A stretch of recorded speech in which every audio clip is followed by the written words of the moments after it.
Marina está aqui e 80%.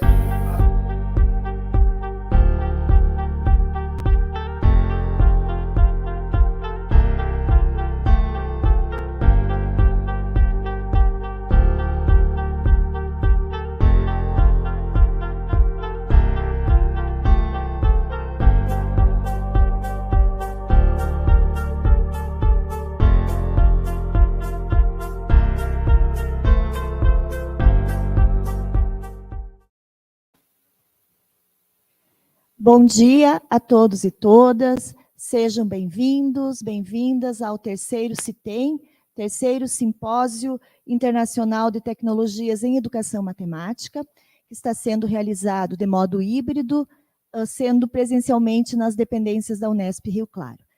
A nossa abertura oficial será à tarde, às 14 horas, mas nós já iniciamos as atividades do terceiro CITEM com a apresentação do vídeo da professora Sanina. Tá? Lembramos que já foi enviado o link do vídeo por e-mail, o mesmo também está disponível no site do evento, e também gostaríamos de reforçar a todos que façam as suas perguntas, né, no Google Formulário que foi enviado pelo e-mail e que também está disponível na página do evento.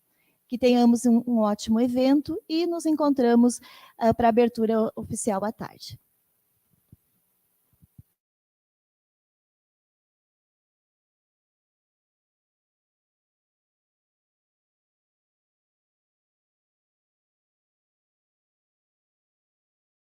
Dear colleagues, dear organizers of the International Symposium on Technology in Mathematics Education, I am very humbled by this invitation, and I would have very much liked to be in presence with you today. This keynote gives me an opportunity to share my current work, and as well as the work of my predecessors in cultural historical activity theory. I am a learning scientist interested in change, in agency, and in learning. You see here the address of my research group called RESET, which stands for Research Engagement for Sustainable and Equitable Transformations. And you also see here my email address. And I very much look forward to seeing more interactions between us during the conversation we will have after this keynote, but also I very much hope further by email and then again hopefully in presence. Today I will be talking about activity theoretical research as a player in practical struggles for equity and sustainability.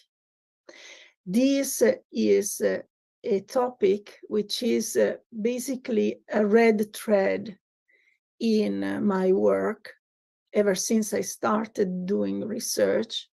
And despite the fact that I work in very different settings, applying activity theory and developing it further, this is really the motive for which I think I am a researcher.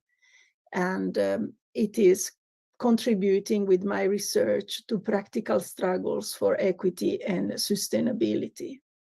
And I believe this very much pertains also to the field of technology in mathematics education.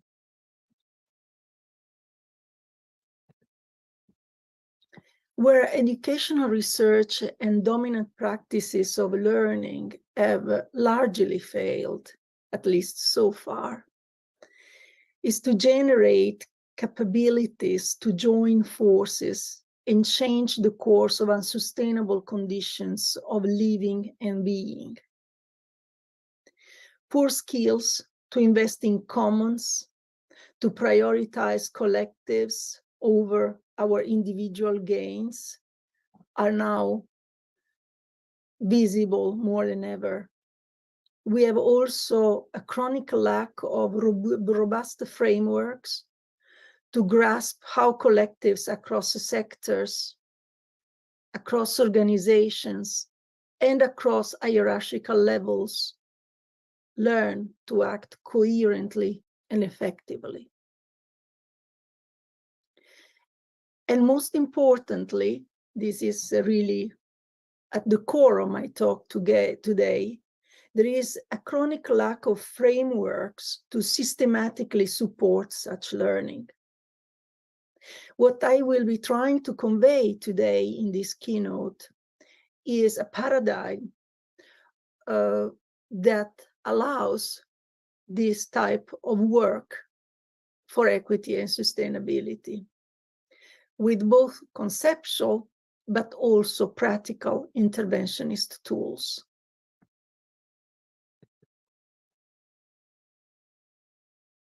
Cultural historical activity theory is a long-standing theory that was generated already 1 century ago. CHAT, as its full name, acronym, is often referred to cultural historical activity theory, or CHAT, started with its first generation with the work of Vygotsky. And the unit of analysis at that point was mediated action. So this is the first generation unit of analysis of this paradigm. A unit of analysis which is still very much into use in contemporary research using activity theory. So the idea is that learning, transformative efforts are mediated endeavors. So it is not a linear process, but it is a mediated process. Then, building on the first generation, the second generation developed primarily under the impulse of the work of Leontiev. And this was crystallized then later in the triangle of the system of activity, or activity system, which incorporates the first generation unit of analysis. You in fact can see up here the subject, object, mediating artifacts that is built in the triangle of the activity system. But the idea here is to say that this mediation can happen thanks to a number of dynamics and processes that are not at the tip of the iceberg, but at its bottom here. Then the third generation, in particular with the work of Engström and colleagues, has expanded the single activity system to a network of minimum 2 activity systems. And this is very much at the core of the work that I will present today, from the perspective in particular of the role of university as an activity system to collaborate with other actors in the civil society for just causes, for collective learning, for advancement of civilization. So this could be, for instance, the interaction between a university department of education and a district of a city for running schools or for running certain type of learning, for instance, mathematics education in a city. But we also have in cultural historical activity theory a fourth generation that is very much in the making. And this fourth generation also builds on the previous ones, but instead of putting upfront the structural dynamics of learning and agency that are depicted in the activity system or in mediated action, they put upfront expansive learning cycles, certain types of learning across time, long-term timelines, and also across sectors and hierarchical levels. And this also very much built on the third generation. Why? Because in the example I just gave of interactions between university education and basic education in a city, for instance, these are two different activity systems that come together in order to work on a partially shared object, say, technologies in mathematics education, but still they are different organized systems of activities with their own logics, their own processes, their own rules, etc. So this meeting of priorities around the object of activity, the sharing of the object of activity is definitely not self-evident. So for these reasons, it is very, very important to try to build in also an understanding of what processes of learning are in fact in place in the historical timelines of, for instance, this Department of Education and this district of education in a particular city. This is the rationale behind the emerging unit of analysis of the fourth generation activity theory. When we look at processes of learning developed throughout decades, at the level of frontline, for instance, the level of frontline teaching in particular schools, to the city level and to the national level. We are not at the moment working directly with the schools. We are working in particular with a field that is very dear to us, and it is the field of homelessness work. And we are working with the frontline homelessness workers, with the managers at the city level across the sectors, because homelessness naturally is not only a problem of not having a home for some people, but also is a civic society challenge to find supported housing units. So the housing field, the field of supported housing, is very much involved. It's also a field in which there is crime quite a lot involved in the lives of these people. So, for instance, the judicial system is also involved in these interactions, in these learning patterns, and then so on and so forth. For instance, healthcare, because long-time homelessness in the streets definitely leaves big scars, both mentally and physically.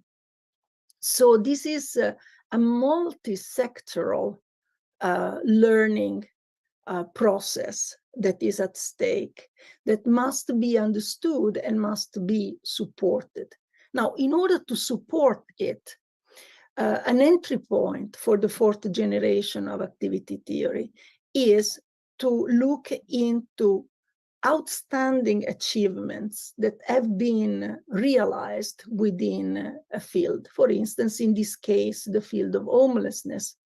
Finland has been gaining quite a lot of visibility for over a decade effort that has managed to systematically reduce homelessness in the country.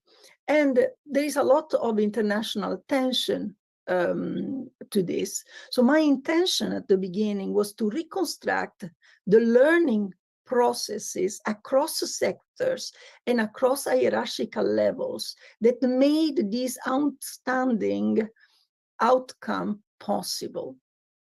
So this was my intention for starting to delve into a fourth generation activity theoretical work.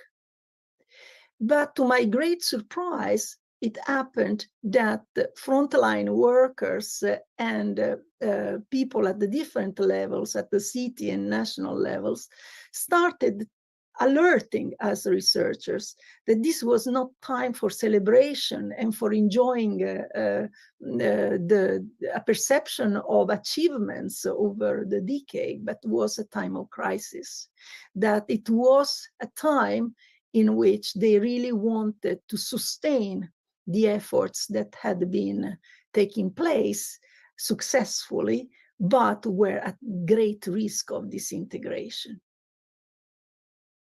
And this is why reconstructing these expansive learning cycles across sectors and hierarchical levels become necessary.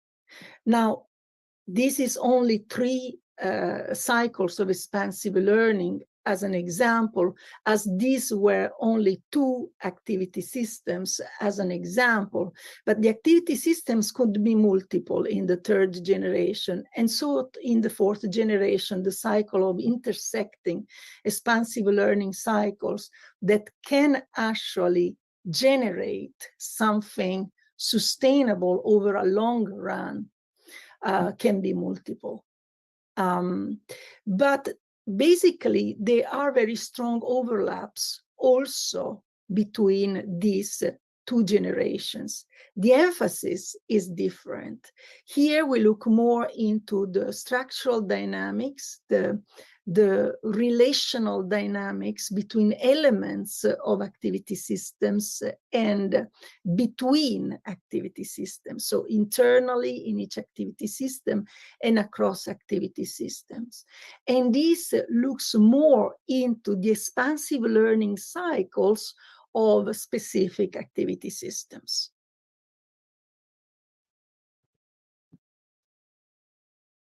A useful resource in my current work has been the sociology of real utopia, developed by Eric Conley Wright. This work is a call aimed at rebuilding a sense of possibility for emancipatory social change by investigating the feasibility of radically different kinds of institutions and social relations.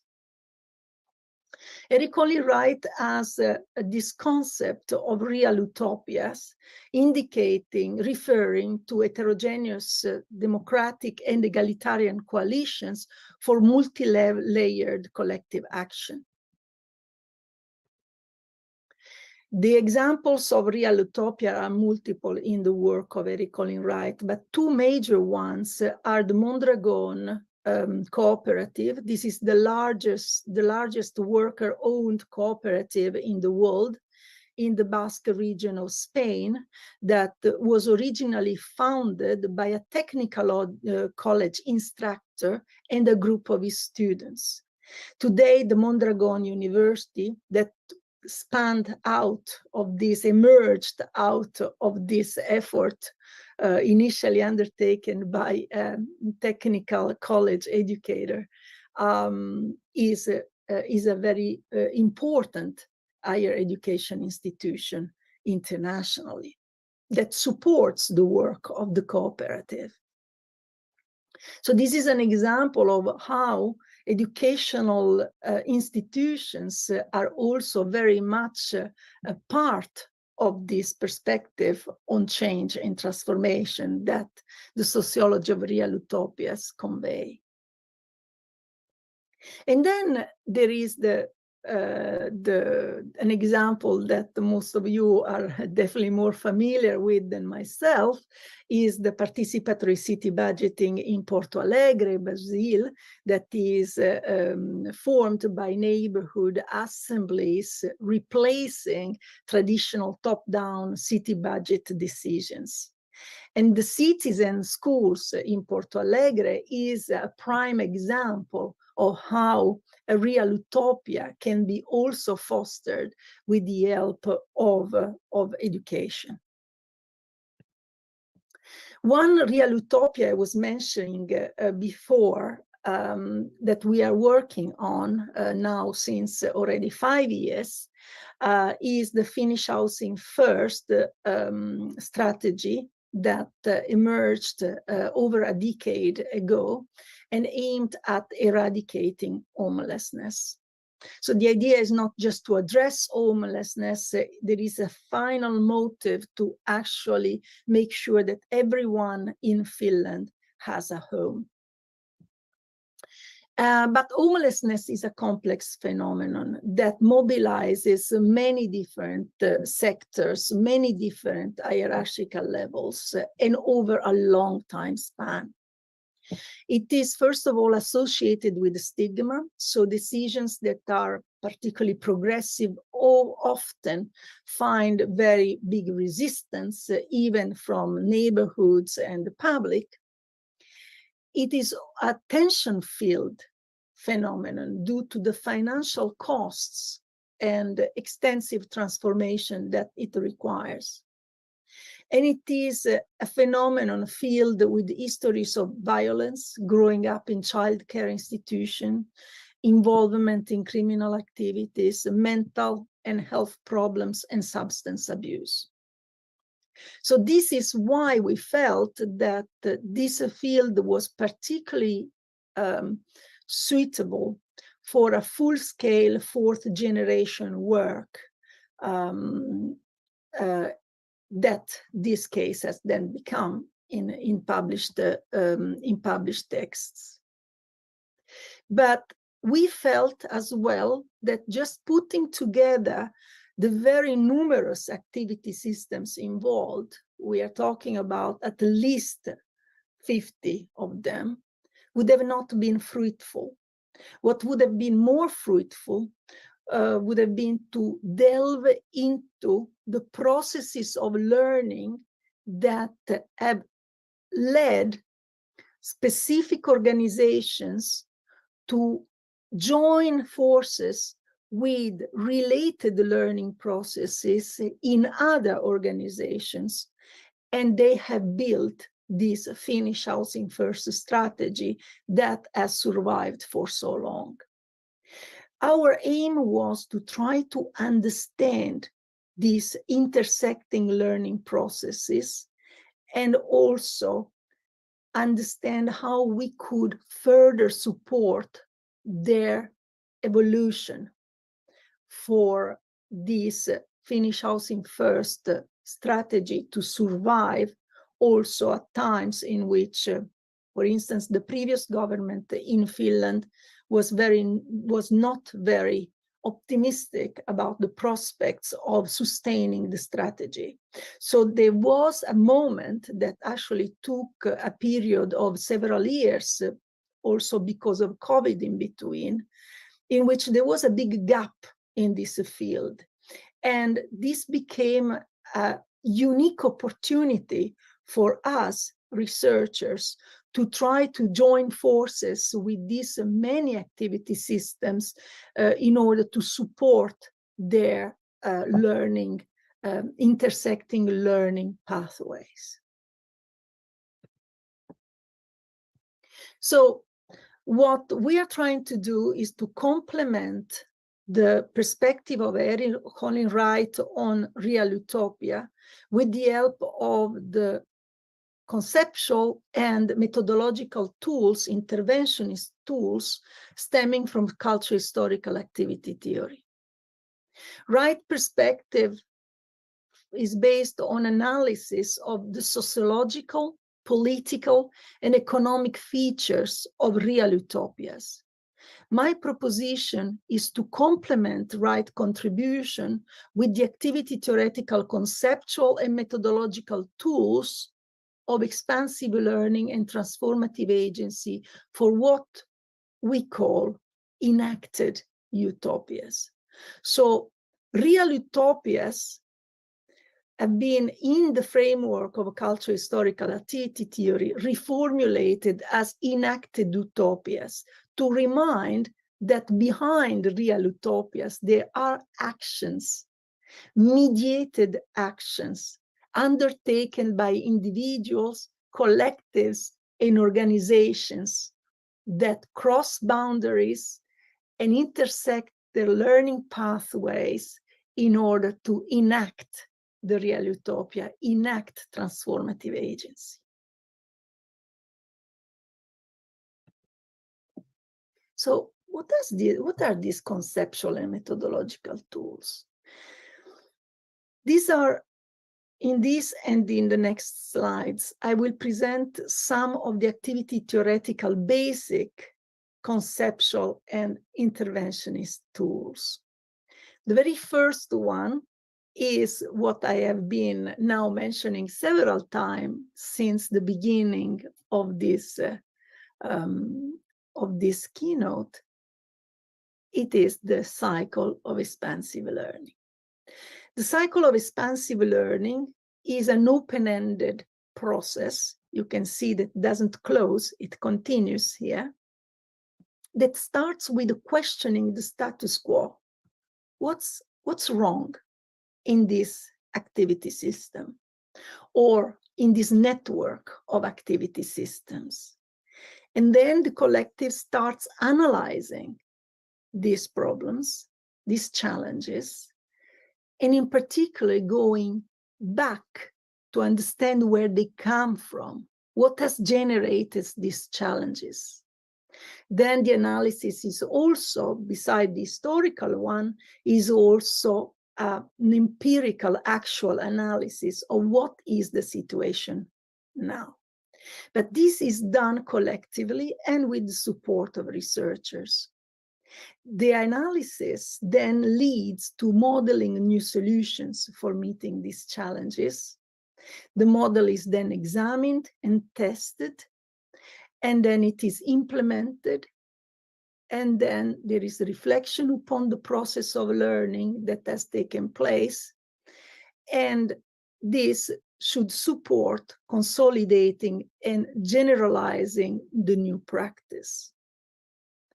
Now, when we do interventionist work with within activity systems or across activity systems, we usually use the expansive learning cycle as a source of guidance for us researchers to follow these steps for the intervention. So we want to promote the action of questioning. We want to promote the action of analysis, the action of modeling. So this helps us with our instructional design to intervene and promote change in the specific context.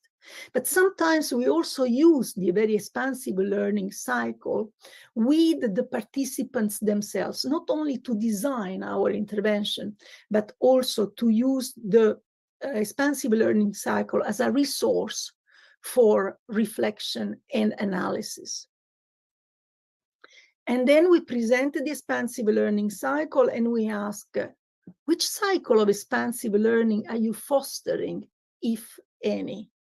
What part does the change laboratory, which is our own intervention method, I will talk about that soon, what part does the change laboratory play in this expansive learning you may be fostering? The idea is that we want to make sure that we know where the learning, in which stage the expansive learning cycle is, if it is already in place. It is not to be taken for granted that collectives are wise and progressive enough that might be already undertaking an expansive learning process of their own. And then the responsibility also ethically of the researcher is to intervene in the right step of the process so that the process can be strengthened by the initiative and the efforts of the researcher. So our main tool to foster expansive learning is called the Change Laboratory. And it is a method of interventionist research that is very much meant to support expansive learning. It consists usually in 1 to 2 months of preliminary field work and 6-10 sessions of participatory analysis and design that take place and put into use the data stemming from the preliminary field work. At the end of the sessions, there are also follow-up sessions focused on implementation, reflection, and consolidation of the design. Usually after these 6 to 10 sessions, there is a break during which the new model is implemented, and then the follow-up sessions aim at supporting this implementation, supporting the reflection on it, and consolidating the design. But it is important to notice, because I have been mentioning also already several times, agency. And agency is very much embedded in the expansive learning cycle. Why? Because each step in the expansive learning cycle is an expansive learning action that requires agency, strength, commitment, determination to be actually fostered at a collective level, especially. Here and in the following slides, you will see some recent publications that could be useful to deepen these contents I am walking through now in this keynote. Then a second basic conceptual and interventionist tool is the triangle of the activity system. Depending where the intervention is taking place, it can be taking place in a single activity, therefore the focus is only on the activity system. But it can also be taking place at the crossroad between multiple activities. This was very much the case when we looked at the city level work on homelessness and the national level work on homelessness. So when we conduct change laboratories, these are very much at the core for they are core tools for doing the analysis. So we ask, what is the object of your activity? What are the key other activities involved with this object? If it is pertinent to ask that in a network of activities, this is asked. And what are the most acute sore connections within and between these systems? So we look at what does not work between the interactions of this, within the interactions of these between activity systems. And also we look into what does not work within the activity system. Now you can understand that there can be an enormous amount of sore points that are raised that we call also contradictions. But the idea is not to do a comprehensive analysis.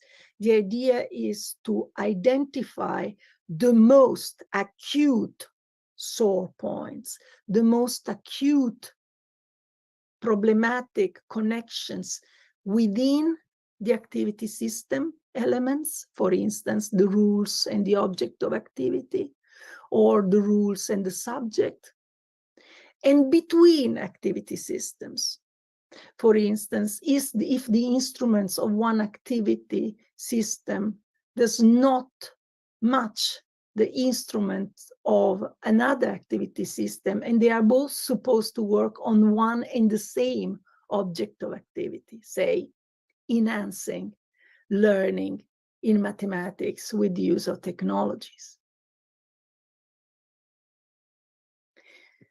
And then there is a third main basic tool we use in our own research, but also in the interventionist work we do to carry out with.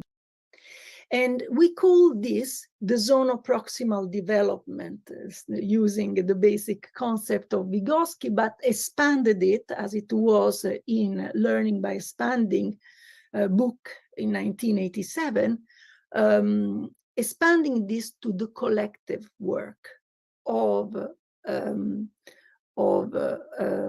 different activity systems wanting to join forces and work together to build their future. So we usually start by drawing one line here, because development is never linear. We start with this, but we don't end with this, because the perspective we want to support is minimally intersecting two directions of development. It would become much more complicated to do more of that, and there has been an attempt to do this, but we are still at the early days with this respect. So when it is the design time to think about the future, we draw with the participants in a change laboratory this line and say, what is the situation now in your school, for instance? And what is the desired situation 5 years from now? And then we do the same with another dimension that has come up during the previous steps in the change laboratory sessions and in the preliminary field work as the two prominent directions that are at the core of possibilities for change.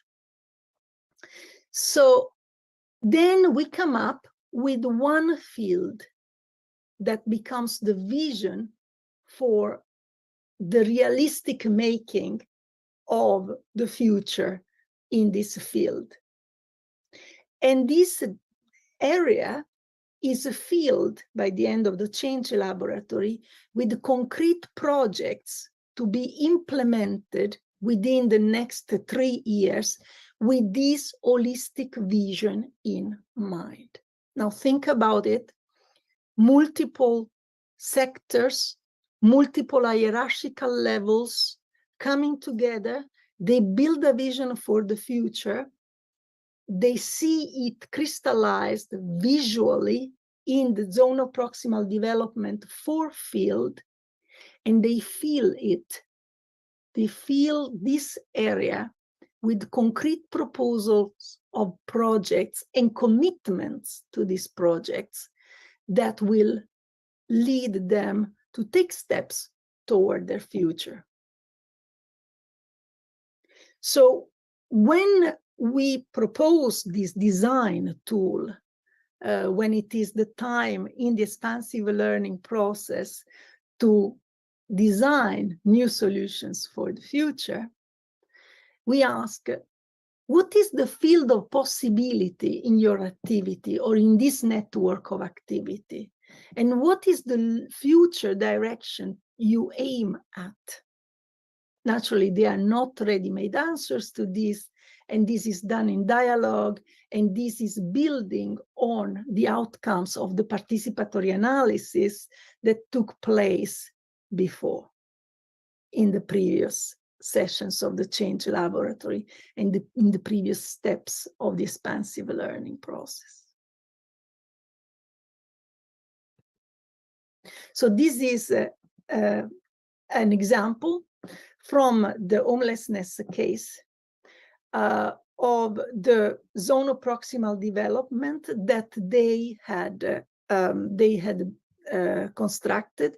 This one is zonoproximal development within the activity system of a youth housing unit that in which the practitioners were acting primarily as controllers, and then during the change laboratory process, they realized that they wanted to become more coaches and fellow travelers for this very vulnerable youth that has already had or is very exposed to the risks of homelessness. And then the risk of this housing unit was to remain like a closed clam, like an entity enclosed within the walls of the organization. But because of the stigma outside in the society, becoming just switching just from controller to coaches and fellow travelers would just enhance the interactions with the residents, these young people in this organization, but would actually not improve their prospects of living independently and functionally in their own homes with their own studies and their own works in the future because of the stigma outside.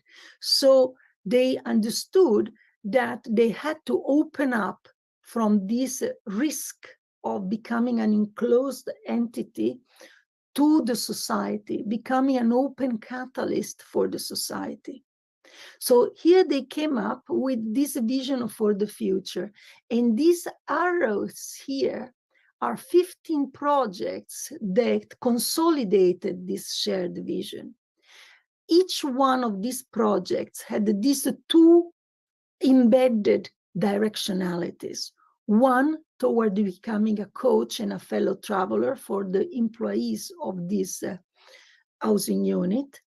And the other one is to involve with their work the young people in activities that would open up the doors of the housing units to the world. For instance, they invented activities of music that would then lead these young people and the practitioners in the unit to form bands and play in festivities, parties in the neighborhood, so that these young people would be seen as producing music. They also put together a football team formed by some of the residents in the unit and their practitioners, and they would start playing football with other teams in the neighborhood. They also created, this was a third project of these 15, they created a cafe inside the units because some of these residents are very talented at cooking.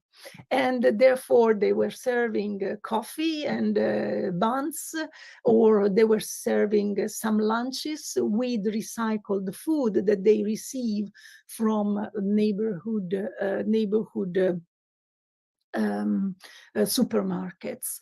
And this would be offered at a very small price to neighbors in the area in which this housing unit is located.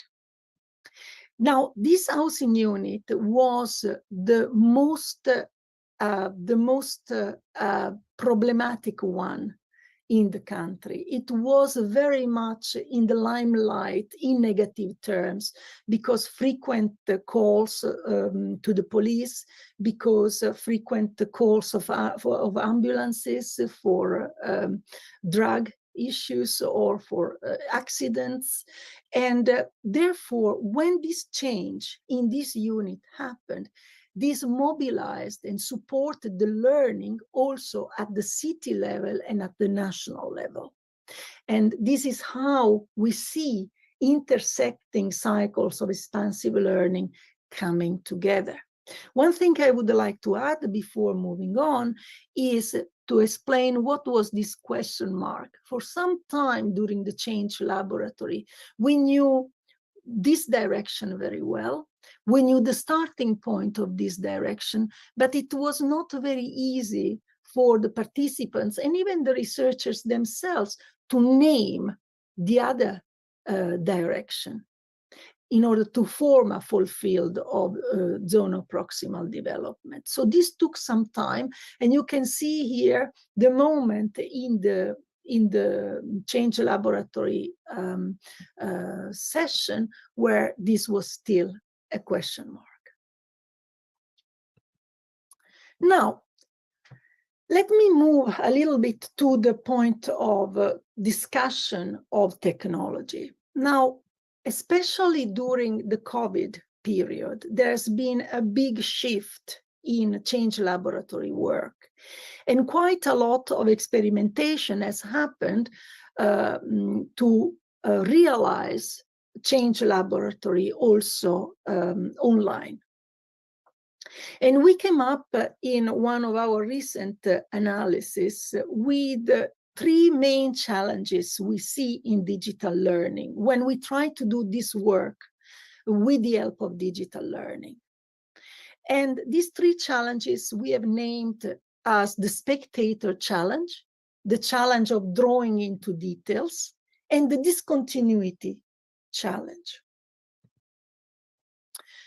This is very common when digital learning takes place. We see this also all the time with our students, for instance, in our classes at the university. There is this distant interactions that typically allow participants to casually remain as spectators, just to watch, read and listen, rather than get involved in productive co-construction and debate. And naturally, this is a big challenge for conducting workshops aimed at transformation by means of digital learning. Then the other challenge is the challenge of drawing in details. Digital learning can become an opportunity for pouring detailed accounts on experiences and practices without actually ever heading to identifying and articulating what might be essential and crucial. This is somehow even more complicated, we noticed, when change laboratories or change laboratories inspired workshops are conducted online. And then the discontinuity challenge. Digital learning is commonly organized as online workshops, which are each focused on a specific topic or specific topics.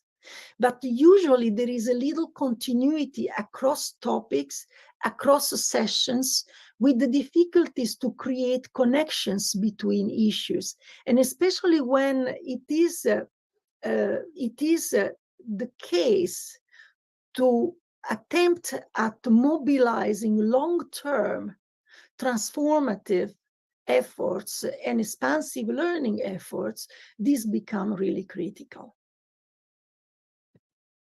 So we have come up with a number of instruments that we see as pedagogically viable for dealing with these challenges of online learning.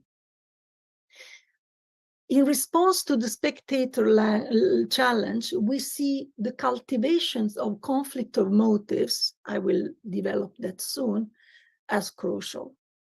In response to the challenge of drawing into details, offering support to hold onto is a crucial pedagogical solution we have found. And then the discontinuity challenge can be responded by establishing links between the past and the future. Now let's look into each one of these solutions. But before going into these solutions, I would like to give a sense to you of what is transformative agency, and in particular, what is meant by transformative agency by double stimulation in cultural historical activity theory. Ever since the beginning of this keynote, I mentioned that these are efforts we do with interventions aimed at accomplishing expansive learning, which has embedded into also processes of agency. And the particular dynamics of agency within expansive learning cycles, we call transformative agency by double stimulation. This stems directly from the first generation work in activity theory, the work of Vygotsky. Transformative agency by double stimulation is essentially mediated by instruments, mediated by signs, language, and support devices, which we called second stimula, which actually Vygotsky called second stimula. Now, the framework of a transformative agency by double stimulation tells the following. The precondition and starting point for transformative action, for change, is a conflict of motive, a clash between two opposite motives that paralyze the undertaking of the transformation. This is a recognition that transforming the status quo involves contradictions that are sensed, experienced, lived as conflicting motives that paralyze us and makes us unable to actually take action, procrastinating between what to do. Then the second strong point in the framework is when facing a conflict of motive, learners, in this case of homelessness, they were practitioners, typically seek for support that allow them to find a way out of the conflict of motive. And when this is implemented, when a stimulus is implemented, a second stimulus becomes a mediating resource to respond to the conflict of motive, it turns into an auxiliary motive. And therefore, this is the path toward transformation, according to Vygotsky. Let's give an example now from the study on homelessness. These practitioners were in the housing unit, were paralyzed between fear of the residents. You know that they have criminal backgrounds, they have histories of violence, etc. So at times their behavior can be challenging, and the practitioners were fearful of them. And at the same time, trusting the residents, because this is a supporting housing unit, and the idea is to support these young people to find a way out from the vicious circle of homelessness and its related challenges. So they were paralyzed between fear and need of trust. Fear to protect their safety, and at the same time, need as supporting practitioners in a housing unit to interact, to open up to these young people so that they could build trust. And this had turned into a situation of total paralysis in which the residents were staying in their own areas in the unit, and the practitioners were hiding in plexiglass offices away from them. And this was the situation that I described before, when there were so many calls to the police, so many calls for ambulances, etc. Now these are not any longer the case to the extent it was before the transformation. And then an example about point 2. We said when facing a conflict of motives, practitioners typically seek for support that allow them to find a way out. In our workshops, opening toward overcoming the conflict between fear and trust of the residents was re-triggered by the case taken up by a practitioner about a unit, another housing unit, which used to have a plexiglass office meant to maintain safety distance from the residents and eventually eliminated it. So you see here a third generation activity theory case in which the practitioners from one unit bring in the case of another unit as an example, and they want to build coalitions in order to learn how to foster this similar change in their own context. The practitioner said they have invested more in the presence and generating safety through that. We know the people we interact with, and this generates trust and safety.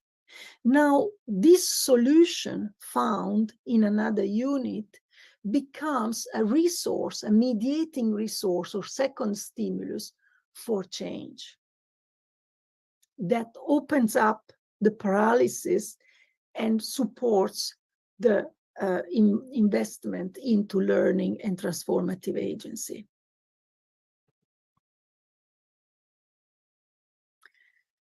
So, about the pedagogical instruments for facing the challenge of online learning, the Spectator challenge, cultivating conflict of motives in the sense that they are voiced and they become contents of discussion in a collective is one way of breaking the Spectator challenge into a new type of online learning experience.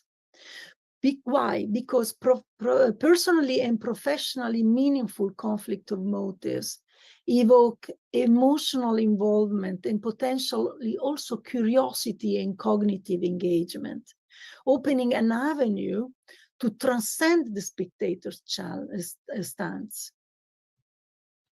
But to accomplish these conflict of motives needs to be identified and articulated in learning sessions. And this we do quite a lot by documenting in the preliminary field work done in a change laboratory, documenting this type of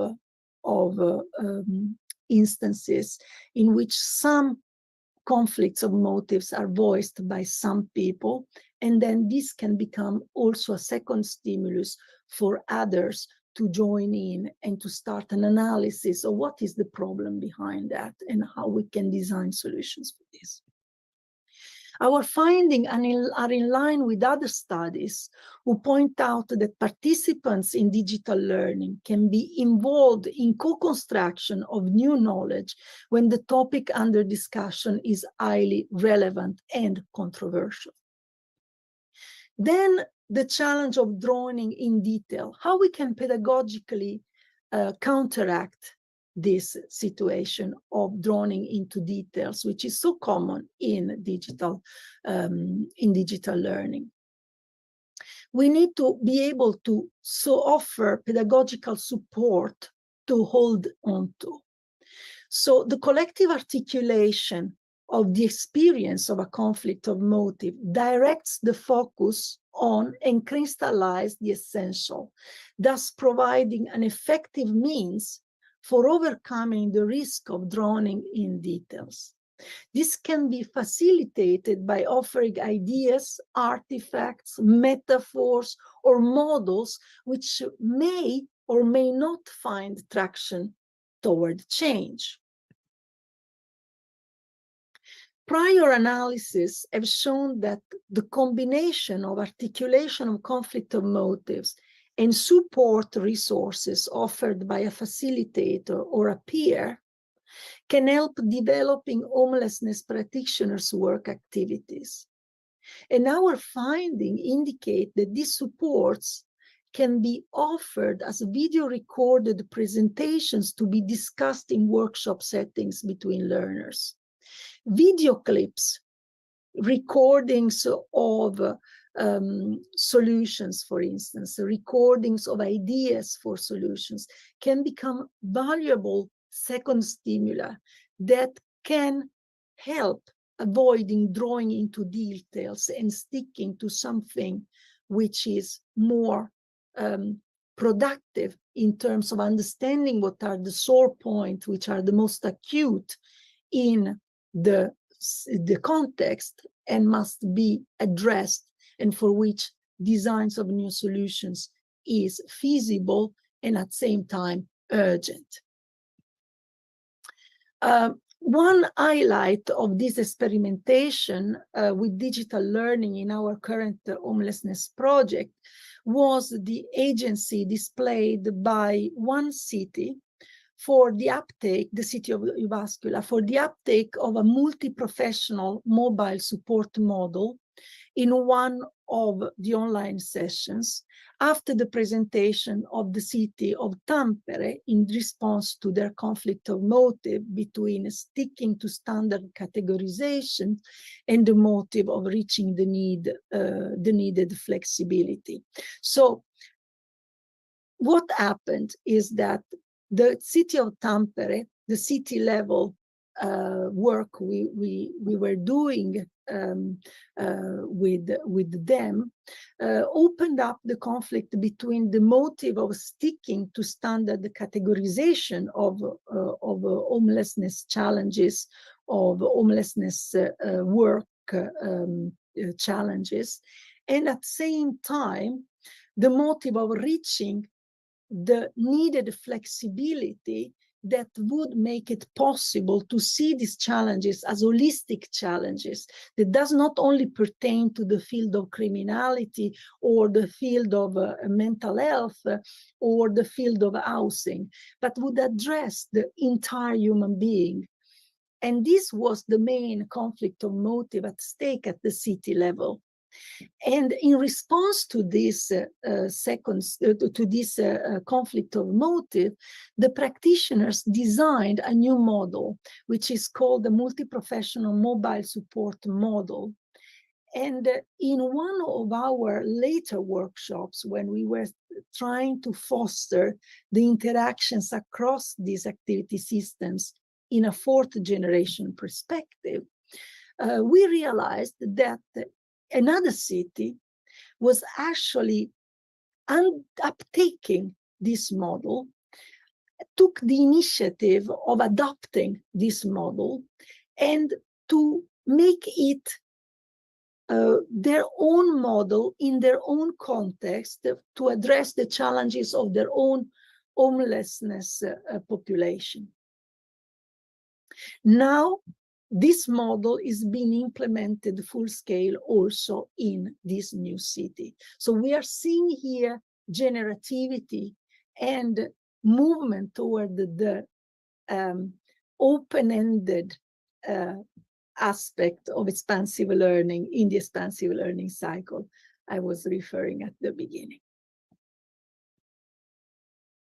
Then the challenge of discontinuity. How can it be addressed? By establishing links between the past and the future. The history of homelessness work in Finland since 2007 is one of longitudinal coherent efforts that has traction, and as such is a useful resource to try to reconstruct and support expansive learning and transformative agency processes. The shared, realistically perceived purpose of eradicating homelessness is a very powerful purpose that really mobilizes committed professionals and committed collectives. And this power is in place even in the absence of a context of strong continuity, as it was the case in 2019, when there was a lot of uncertainty about the main homelessness program in Finland. It was called the AUNE program. And the government didn't seem to be very motivated to support the next step. This was the previous government we had in Finland. And this was also pre-COVID time. The power of professionals' quest for temporal reach and connectedness made it possible to mobilize the large and productive efforts in the housing unit, in the city of Tampere, and also now in the city of Jyväskylä, and at the national level toward Housing First 2.0 developments. This is how the new design created, the new fourth generation design generated so far in this project is named the Housing First 2.0 strategy to eradicate homelessness in Finland. And this cut across all the sectors involved in homelessness, as well as the hierarchical levels of city administration and national organizations. This became evident also in the currently run aftermath of a project, the TSR project of ours, in which the strongest agency attempts proved to be those grounded in the innovation stemming from change laboratories in the housing unit and in the city of Tampere. We conducted multiple change laboratories at the housing unit level, the frontline level, and then at the city level, and then at the national level. And then after that, with this TSR project, we continued with workshops that would gather practitioners from many different housing units, many different cities, and many different state organizations. And this continuity, we believe, is at the roots of the possibilities that were opened up for the design of a new strategy. And this was happening exactly during the time of COVID, when there was really a paralysis at the government level to take care of priorities of the COVID. And therefore, the risk was that this gap that was created, this very strong hiatus between between the different governments and their different orientation toward homelessness, we had this very unique opportunity, I would say, as researchers, to fill this gap by mobilizing expansive learning and transformative agency processes, which led to a new vision for the future, which now can be offered to the government as a way to move forward. Let's just imagine if the university would have not taken this initiative. Probably the field of homelessness work would be much behind in Finland, and much damages to what had been already established before would be visible today. So even relatively short online workshops, we notice, can gain significant and sustainable momentum when efforts are made to establish links between the past and the future. That is, when digital learning is embedded in activities and transformation that are in themselves longitudinal and persistent. So finally, as a conclusion, our conclusion is that to gain impact online learning should not be designed as a standalone arrangement. Greater impact will be gained when learning is embedded in persistent and distributed long-term efforts. Now, from the specific viewpoint of research, this means a radical shift from the logics of projects.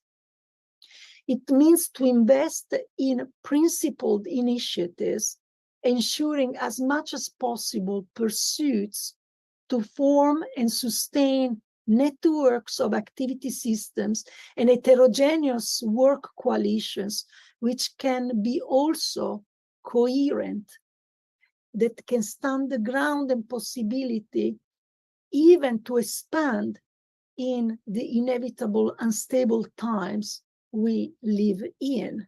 Now, what does it mean, the going beyond the logical process of projects? A lot of progressive transformations are stopped when a research project ends. Now, I mentioned one of our projects that was instrumental, especially the one on digital learning, that was instrumental to push forward the idea of a Housing First 2.0 strategy and the design that was co-constructed collectively in the Change Laboratories. But this happened only after 4 years, during which we had been involved in this field of collaboration with the homelessness organizations and homelessness practitioners without being successful in earning fundings, external funding. So our research team, myself and others, put all their research time into this, even when our applications for projects turn out not to be successful. And this is why, because we realized that this was a unique chance for this field to maintain its momentum and for us to test our conceptual and methodological tools. So I look forward to our discussions. I hope I have not taken too much time, and if I have, I apologize for that. So now the ball is in your hands to ask questions and to challenge me in our discussion. Thank you so much.